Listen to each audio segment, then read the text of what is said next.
Hello दोस्तों, आपका एक बार फिर से हमारे चैनल पर स्वागत है। आज की इस वीडियो में हम प्रश्नावली 2.3 प्रश्न नंबर 3 को सॉल्व करने जा रहे हैं। आज का हमारा सवाल है 3x⁴ प्लस 6x घन माइनस 2x वर्ग माइनस 10x माइनस 5 के अन्य सभी शून्य ज्ञात कीजिए यदि इसके दो शून्य √5/3 और माइनस √5/3 हैं।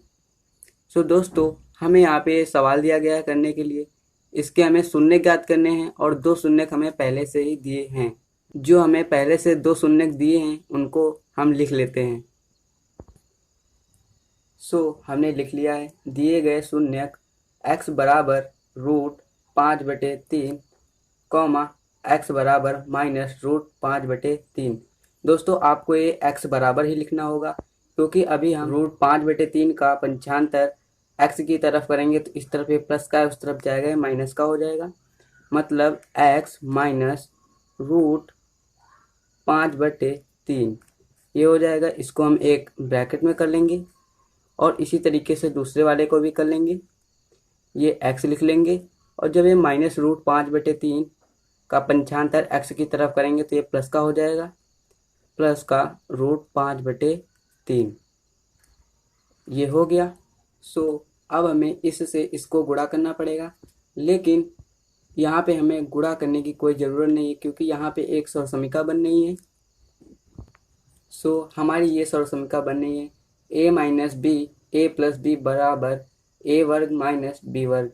a माइनस बी ये हो जाएगा, a प्लस बी ये हो जाएगा और इसका जो बराबर हमारा है a वर्ग माइनस बी वर्ग। चलिए इसको इसी रूप में लिख लेते हैं।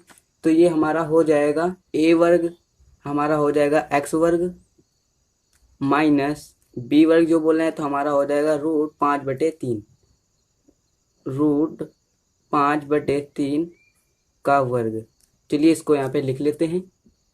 हमने लिख लिया है x वर्ग माइनस √5/3 का वर्ग। अब यहाँ पे हमें बोल रहा है √5/3 का वर्ग, तो चलिए इन दोनों का गुणा करा देते हैं। हमने यहाँ पे रफ पे कर लिया है। अगर आप इसको दो बार इसका गुणा कराएंगे √5/3 इंटू √5/3 तो ये बराबर में हमारा 5/3 आ जाएगा। सिर्फ जैसे कि आप लोग करते होंगे √5 इंटू √5 तो ये हमारा क्या आ जाता है 5। इसी तरीके से अगर हम देखें √6 इंटू √6 बराबर हमारा 6 आ गया। इसी तरीके से √5/3 इंटू √5/3 बराबर 5/3 आ गया है। ये संख्या हमारी बाहर निकल आई। चलिए इसको लिख लेते हैं। हमने देखिए लिख लिया है x वर्ग माइनस 5/3। इसका हमने गुणा कर दिया, इसको हमने वैसे ही लिख लिया। अब आप इसके बटे में 3 देख रहे होंगे, तो अब हमें पूरी समीकरण में 3 से गुणा करा देना पड़ेगा। तो यहाँ पे हम लिख देंगे समीकरण में 3 से गुणा कराने पर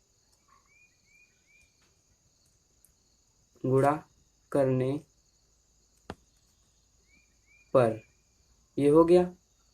चलिए कर देते हैं।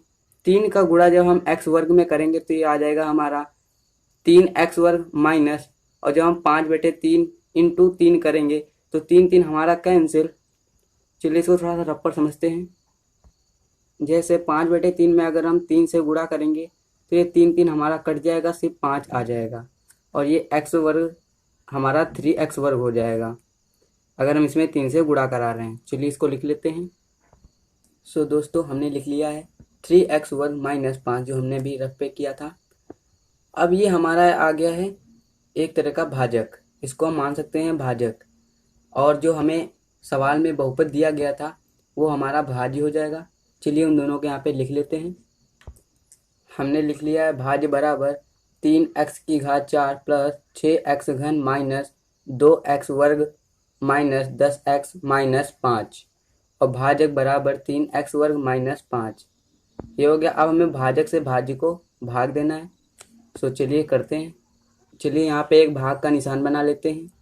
हमने लिख लिया भाज्य को हमने बीच में लिख लिया और भाजक को बाहर लिख लिया।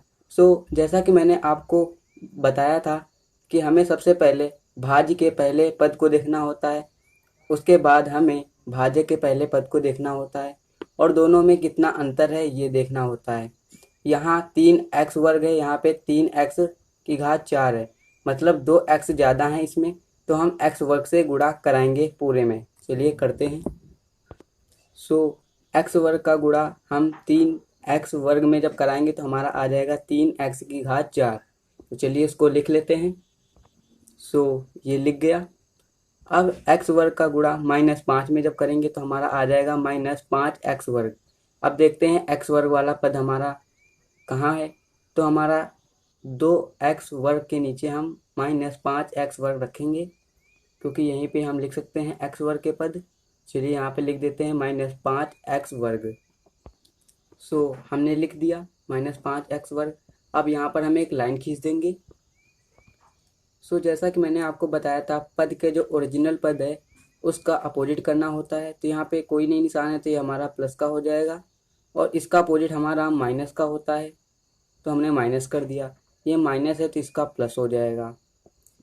ये 3x⁴ प्लस का है, और ये -3x⁴, तो दोनों कैंसिल हो जाएंगे हमारे। और ये पद हम वैसे ही नोट कर लेंगे, 6x⁴, और ये प्लस माइनस माइनस हो जाएगा, लेकिन निशान हमेशा बड़ी संख्या का लगता है, तो यानी यहाँ पे प्लस का निशान लग जाएगा।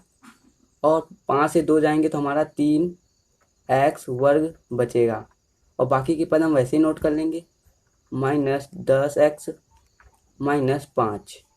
ये हो गया। अब हम फिर से देखेंगे इसका पहला पद और इसका पहला पद, दोनों में कितना अंतर है।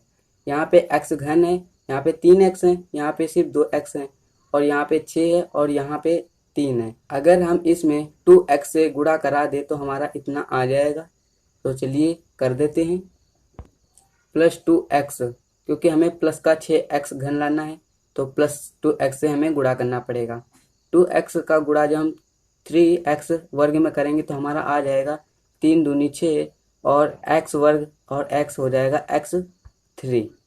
ये हो गया। अब 2x का गुणा -5 में जब करेंगे तो हमारा आ जाएगा 5 दूनी 10x, वही माइनस का आएगा। अब देखते हैं x पद हमारा कहाँ पे है। तो ये रहा हमारा x वाले पद, तो हम यहाँ पे लिख देंगे -10x। ये हमारा हो गया। चलिए यहाँ पे एक लाइन खींच देते हैं। सो हमने लाइन खींच लिया है। जैसा कि मैंने आपको बताया था कि अब इनके हम निशान चेंज करेंगे।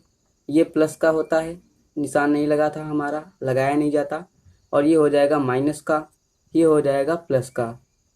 तो ये प्लस का है, ये माइनस का है, तो ये कैंसिल। इसको हम ऐसे ही नोट कर लेंगे, 3x²। ये माइनस का है, ये प्लस का है, तो ये भी कैंसिल, और ये सिर्फ माइनस का 5 बच जाएगा। अब हमें देखना है इसका पहला पद और यहाँ का पहला पद।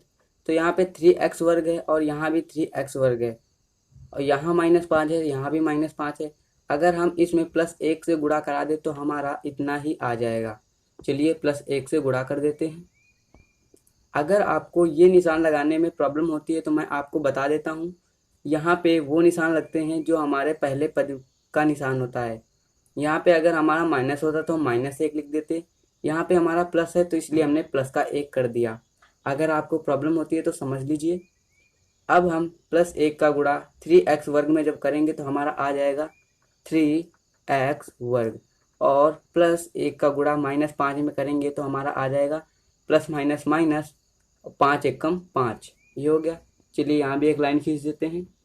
सो अब हम इसके निशान चेंज करेंगे। ये प्लस का होता है, ये माइनस का हो जाएगा, ये माइनस का है, ये प्लस का हो जाएगा। तो प्लस माइनस कट जाएंगे, ये भी प्लस प्लस माइनस कट जाएंगे, तो शेषफल हमारा आ जाएगा 0। शेषफल 0 आ गया, और भागफल हमारा आ गया x² + 2x + 1। चलिए इनको लिख लेते हैं। सो हमने लिख दिया शेषफल बराबर 0 और भागफल बराबर x² + 2x + 1। अब हमें जो हमारा भागफल आया है, अब हमें इसके गुणनखंड करने पड़ेंगे। तो गुणनखंड करने के लिए मैंने आपको बताया था, सबसे पहले जो हमारे अचर पद होता है उसका गुणा सबसे पहले वाले पद में कर देते हैं। तो 1 का गुणा जब 1 में होगा तो हमारा 1 ही आ जाएगा। तो हमें ऐसी संख्या ढूंढनी है कि गुणा करने पर हमारा 1 आ जाए, और प्लस या माइनस करने पर जो भी संख्या हो वो आ जाए। तो यहाँ पे हमारा 1 × 1 आ जाएगा 1, और 1 + 1 करने पर भी आ जाएगा हमारा 2। तो हमारा ये भी आ गया और ये भी आ गया, तो हमारी वो संख्या ये हो जाएंगी, मतलब x + x हो जाएंगी। चलिए इनको लिख लेते हैं, x² + x + x और +1, ये हो गया। अब इन दोनों में हम कॉमन जोड़ लेंगे, कॉमन हो जाएगा हमारा x और ब्रैकेट के अंदर एक यहाँ पे बच जाएगा और प्लस ये हमारा कॉमन हो गया तो हमारा 1 बच जाएगा, ये हो गया। अब यहाँ पे देखते हैं, प्लस का निशान लगा लेंगे। यहाँ पे तो हमारा कुछ भी कॉमन नहीं मिला तो हम बाहर एक कॉमन ले लेंगे और अंदर वैसे के वैसा ही नोट कर देंगे x + 1। तो हमारे दोनों ब्रैकेट सेम आ चुके हैं, तो अब इनको हम एक ब्रैकेट में लिख सकते हैं। अब हम इनको लिख सकते हैं, ये एक ब्रैकेट में हो जाएंगे x + 1 और ये दूसरे ब्रैकेट में हो जाएंगे x + 1, x + 1, ये हो गए। अब इनके बराबर हमें 0 लेना पड़ेगा शून्य निकालने के लिए। हमने बराबर में 0 ले लिए। अब 1 का पक्षांतर कर देंगे तो 1 आ जाएगा और इसका जब करेंगे तो ये हमारा -1 आ जाएगा। इस तरफ हमारा प्लस का था, उस तरफ जब जाएगा तो हमारा माइनस का हो जाएंगे दोनों में। तो हमारे शून्य का आ चुके हैं -1 और -1। चलिए इनको लिख देते हैं। आपको लिख देना है बाकी या शेष के 2 शून्य -1 और -1 होंगे। अगर आपको सवाल समझ में आ गया तो प्लीज़ वीडियो को लाइक कर दीजिए। Thank you.